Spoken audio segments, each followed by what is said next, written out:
Hi guys, Coach Luca here, and today I wanted to cover what to do if you can't do a chin-up or a pull-up yet. Obviously, chin-ups and pull-ups are great, not just for building that kind of vertical pulling pattern and for the lats, but in general, it's a show of relative strength, right? Because pull-ups are one of those things you got to lift your own body weight up, right? So it's one of the top kind of relative strength exercises for upper body to show your relative strength.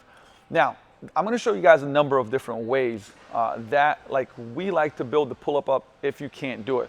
So remember, let's first of all, pull-up is pronated grip, right? So my palms are facing away from me, right? That's the pull-up. The chin-up is palms towards you, right? On a chin-up, you can get a more kind of like bicep involved. So the pull-up is usually harder. But here's the deal. For most people, I actually prefer a neutral grip pull-up / chin-up, right? So that the palms are here. Because a lot of folks that have tight, kind of like I would say, don't have very mobile shoulders or wrists, when they do chin-ups or pull-ups, when they come up, it actually bangs up their elbow, right? So this is why, when you look at a rack, notice this is the neutral grip, right? So my palm is like this. So when I come up, I'm going to go in this position, okay? And our goal on this is to actually drive the elbows kind of down rather than out, okay? So the first one that we do quite a bit of is band pull-ups / chin-ups, right?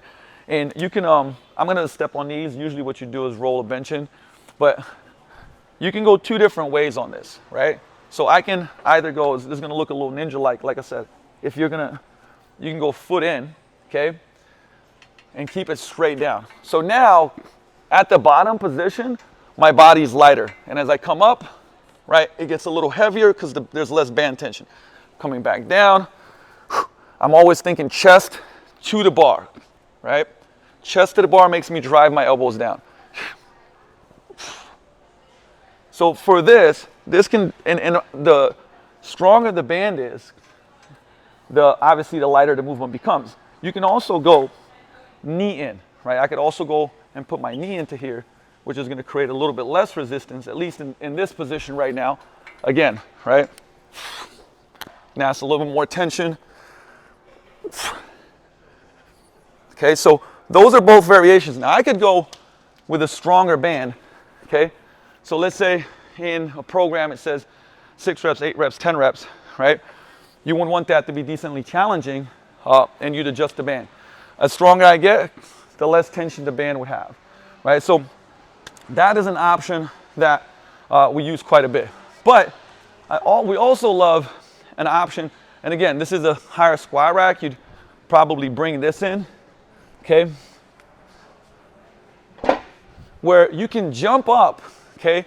So remember, you're always stronger on the eccentric, the negative portion. You can actually lift a lot more weight on the way down than you can on the way up, okay? So we can use that to our advantage in training. So if you're doing this in a program and you can't go up, you could jump up and then just control down. Control, control, control, control, control. Reset. Brace your abs. Control, control, control, control, control, control. Reset, right? And just do that over and over again to get the rep count. Okay, that's probably gonna make you quite a bit sore because, again, that eccentric motion does do quite a bit of muscle damage in a way where it's gonna build it, but just know that, right? But that is a great way to get stronger in the chin-up. Another one that we'll implement, right, is an isometric hold, where we might just go for time.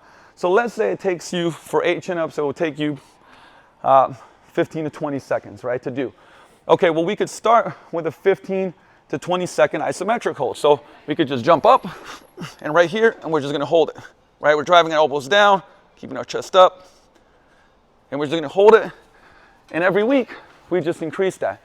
So if we started with 15 seconds, we'd go 17, 18, 20, and so on and so forth, okay? So those are all options right there. One that a lot of people don't talk about, and I love, is the Pike Pull Up. And this is where the suspension trainer comes into play. So your TRX, the XTs, whatever may you have, rings will be great for that too, okay? But now, what I'm gonna do is get my butt on the ground, okay? So basically, what you're shooting for is when your butt is on the ground, you have kind of like this full range of motion locked out, right elbow. The thing about the pike pull-up is it's also a little bit more shoulder friendly because I'm not completely under like I would be in a chin-up / pull-up. I have a little bit of an angle, right? And now, here's what I can do. My goal is to really just use my upper body. It's the same movement pattern, right? Chin packed, I'm gonna drive my elbows down, pause, and control back down. Now, let's say that's challenging, this is challenging. I can drive with my legs a little bit more, right? So I'm gonna help myself out, keep that chest tall. My butt's under me. So I just used a little bit more legs and control down. And control down, okay? Again, I can kind of focus on having a little bit more upper body, like barely using my legs. You probably won't see it, okay? But then I can drive more with my legs here, and it's helping me out, okay? But you can see where I finish. It's very similar as a pull-up chin-up, okay? And I can change my grip. I can go more of that chin-up grip. I can go more of that pull-up grip.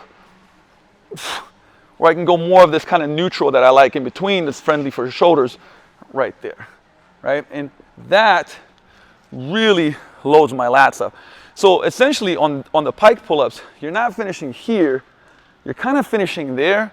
But for people that have problems getting overhead, right? If you don't have good overhead flexion, that is a great variation. And one I highly recommend, right? Because we can also, use a lat pull down machine, so on and so forth. But here, we're really kind of, I would say, still patterning that chin-up / pull-up pattern and able to do it. So you got some options here, right? We could do band assisted.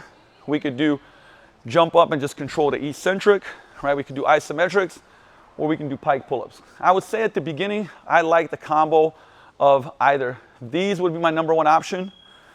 Then I would say that I would use the banded and or the jump up and the eccentric, right? So all of those, and again, you have options like ring chin-ups, which are great for, again, shoulders, because we can rotate and find that nice position for our shoulders, right? So any of those, plug them in, work your way up to doing a regular pull-up. But like I said, just progress it nicely, and you got this. See you next time. Coach's Corner, Coach Luca, peace out.